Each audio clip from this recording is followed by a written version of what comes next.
Pengertian dari jangka sorong. Jangka sorong adalah alat yang digunakan untuk mengukur suatu benda dengan ketelitian 0,1 mm.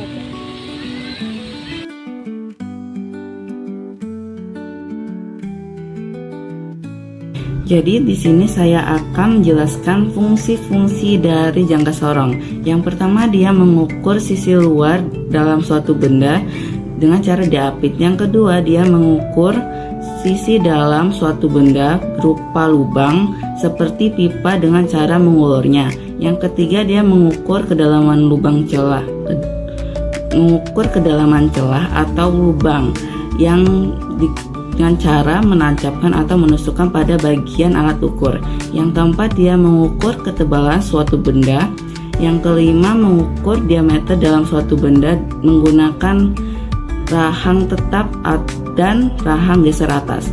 Yang keenam, dia mengukur kedalaman suatu benda menggunakan tangkai ukur kedalaman bagian bawah. Bagian bawah seperti kedalaman tabung, lubang kecil, dan perbedaan tinggi yang relatif kecil. Ya, dan jangka sorong memiliki dua skala, yaitu skala utama dan skala nonius.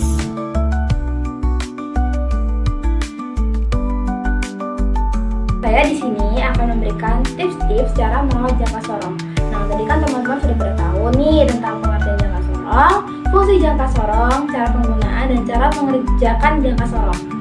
Nah, di sini saya akan memberikan tips-tipsnya, yaitu tips yang pertama adalah bersihkan jangka sorong secara teratur. Pastikan setelah memakai jangka sorong, pastikan jangka sorong itu terbebas dari debu, kotoran, dan sisa partikel. Nah, tips yang kedua adalah memeriksa kondisi dan kekencangan pada jangka sorong. Tips yang ketiga, menyimpan jangka sorong dengan benar. Simpanlah jangka sorong di tempat yang aman. Tips yang keempat adalah pelumasan pada jangka sorong. Tips yang kelima adalah hindari suhu ekstrim. Dan tips yang keenam atau yang terakhir adalah kalibrasi dan perawatan teratur pada jangka sorong. Nah, itulah tips-tips untuk merawat jangka sorong dengan baik dan benar.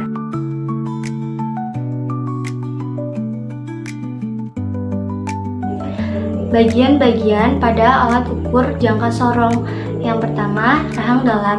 Rahang dalam terdiri dari rahang geser serta rahang tetap. Rahang dalam berfungsi untuk mengukur diameter bagian-bagian dalam, misalnya diameter pipa. Yang kedua, rahang luar. Rahang luar terdiri dari rahang geser serta rahang tetap. Yang membedakannya adalah rahang luar berfungsi untuk mengukur diameter pada bagian-bagian luar, misalnya diameter panjang, lebar, serta tebal pada suatu benda kerja.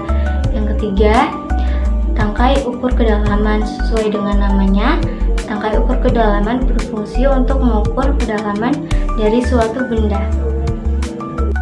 Skala utama. Skala utama terletak pada rahang tetap dan biasanya dinyatakan dalam satuan cm atau inci. Skala utama berfungsi untuk menyatakan ukuran hasil utama. Skala nonius. Skala nonius terletak pada rahang geser dan biasanya dinyatakan dalam satuan mm atau inci. Skala nonius berfungsi untuk meningkatkan akurasi pengukuran. Baut penguji. Baut penguji berfungsi untuk menahan rahang agar tetap pada tempatnya, sehingga objek yang diukur tidak terlepas dan skalanya tidak bergeser.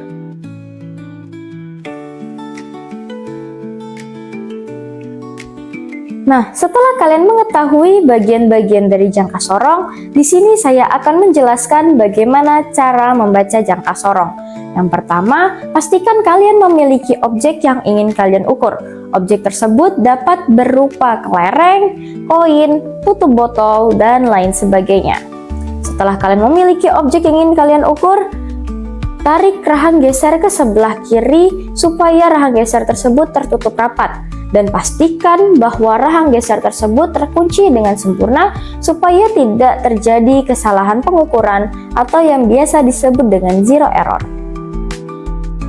Nah, setelah kalian memastikan bahwa rahang geser tadi tidak berpindah kemana-mana, kalian bisa mengendurkan baut pengunci yang ada di jangka sorong dan menarik rahang geser ke sebelah kanan, sehingga rahang geser tadi menciptakan space untuk tempat objek yang ingin kalian ukur.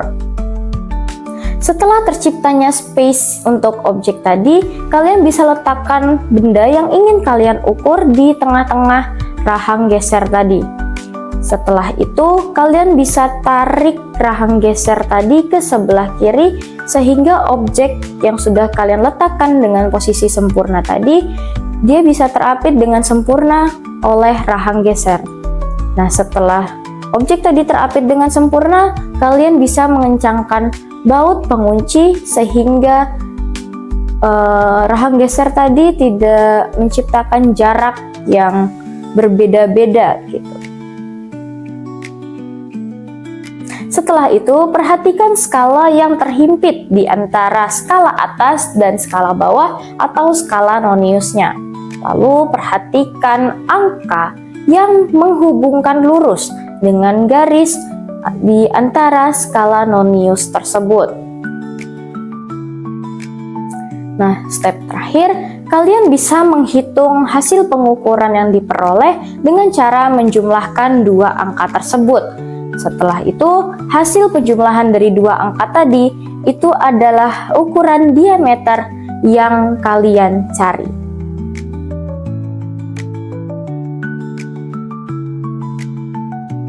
Prinsip utama dalam menggunakan alat ukur jangka sorong adalah jika kunci yang ada pada jangka sorong dilonggarkan, maka papan skala nonius bisa bergerak sesuai dengan keperluan saat mengukur benda-benda tertentu.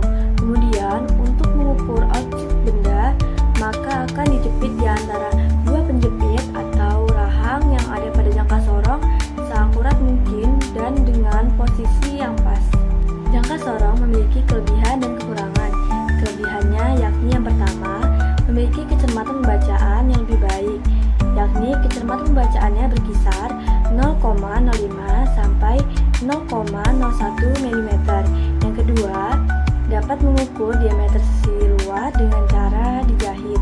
Yang ketiga, dapat mengukur diameter sisi dalam dengan mudah, yakni dengan cara diulur. Yang keempat, dapat mengukur kedalaman dengan akurat. Selanjutnya, ada kekurangan pada jangka sorong. Yang pertama, tidak bisa untuk mengukur alat-alat yang ukurannya besar. Yang kedua, bisa terjadi pemuaian pada material alat ukur jika tidak dirawat. Yang ketiga, karena bentuk sensor yang berkontak langsung dengan benda kerja, maka memungkinkan untuk muncul goresan atau benturan yang dapat menimbulkan ketidakrataan pada kedua sensor atau kedua rahang pada jangka sorong.